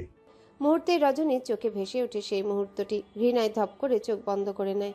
ওপাশ থেকে কোনো জবাব না পেয়ে বিভোরও চুপি থাকে। সে জানে রজনী আছে। তার ষষ্ঠ ইন্দ্রিয় জানান দিচ্ছে রজনীর উপস্থিতি। দুজনাই নীরব। হুট করেই বিভোর বলে, এসবে জড়িও না রজনীগন্ধা, এগুলো চক্রের মতো। একটাতে জড়িয়ে গেলে আর একটাতে আপনা আপনি জড়িয়ে যাবে। সব সত্য যে হজম হবে না, তাই এসব থেকে দূরে থাকো। গভীর রাতে ঘুমের মাঝে লতাকে স্বপ্ন দেখে রজনী। বারবার কেমন করুণ কণ্ঠে তাকে ডাকছিল। ভয়ে ঘুম থেকে লাফিয়ে ওঠে। অজান্তে এক হাতে বিভোরের বাহু চেপে ধরে। আঁচড়ও লাগে বাহুতে। রজনী ঘন ঘন নিঃশ্বাস ফেলে। ঘেমে নিয়ে তার বাজে অবস্থা। বিভোরের ঘুম খুবই পাতলা, হালকা আওয়াজেও সে জেগে যায়। তাই বাহুতে আঁচড় লাগার ফলে তারও ঘুম ভেঙে যায়। ঘুম থেকে জেগে রজনীকে এভাবে অস্বাভাবিকভাবে নিঃশ্বাস নিতে দেখে লাইট জ্বালায় বিভোর। ব্যস্তভাবে উঠে বসে। দু হাতে রজনীকে আঁকড়ে ধরে শুধায়, কি হয়েছে রজনী? এমন করছো কেন? খারাপ লাগছে? কিছু হয়েছে রজনী? রজনী জবাব দেয় না। তার ঘোর তখনও কাটেনি। বড় বড় শ্বাস নিয়ে ফ্যালফ্যাল করে তাকিয়ে থাকে বিভোরের দিকে। বিড়বিড় করে কি যেন বলে। বিভোর বুঝতে পারে না। সে বারবার রজনীকে স্বাভাবিক করার জন্য ডাকতে থাকে। রজনী ঘন ঘন শ্বাস নিতে নিতে হুট করে বিভোরকে জড়িয়ে ধরে। খুব শক্ত করে দু হাতে বিভোরের টি শার্ট চেপে ধরে মাথা রাখে বিভোরের বুকে। তখনও সে ঘন ঘন শ্বাস ফেলছে। বিভোর হতভম্ব হয়ে তাকিয়ে থাকে। রজনী তখনই বলে, লতা আসতেছে, আমার কাছে আসতেছে, আমি যাব না। বিভোরের সাথে এমন ভাবে মিশে যায় যেন তাকে কেউ এক্ষুনি নিয়ে যাবে। বিভোর বুঝতে পারে রজনী দুঃস্বপ্ন দেখেছে, তাই তাকে ঘাটায় না। নিজেকে স্বাভাবিক করার জন্য কিছুটা সময় দেয়। রজনীর মাথায় হাত বুলিয়ে দেয়। সেভাবে সময় কাটে বেশ অনেকটা। রজনীও ধীরে ধীরে স্বাভাবিক হয়ে যায়। যখন তার মস্তিষ্ক পুরোপুরি সচল, তখনই সে বুঝতে পারে সে বিভোরকে জড়িয়ে ধরে আছে। ব্যস্ত ভঙ্গিতে বিভোরকে ছেড়ে দিয়ে সরে বসে রজনী। দৃষ্টি এদিক সেদিকে করে আমতা আমতা করতে থাকে। বিভোর খুব স্বাভাবিকভাবেই বলে, ঠিক আছো এখন? ভয় পেয়েছো খুব? পানি খাবে? রজনী দুদিকে নাবোধক মাথা নাড়ায়। বিভোর লাইট অফ করে না। উঠে গিয়ে টেবিলের উপর থেকে পানি এনে রজনীর দিকে এগিয়ে দেয়। রজনী বিনা বাক্য ব্যয়ে তা নিয়েও না এবং ঢকঢক করে শেষও করে ফেলে। বিভোর গ্লাস রেখে এসে বলে, হ্যালো বন্ধুরা, পরবর্তী পার্ট খুব তাড়াতাড়ি আসবে, তো সবাই অপেক্ষায় থাকো। আর চ্যানেলটি যারা এখনো সাবস্ক্রাইব করোনি তারা পরবর্তী পার্ট দেখার জন্য চ্যানেলটি সাবস্ক্রাইব করে রেখো। ধন্যবাদ সবাইকে, আমাদের সাথেই থেকো।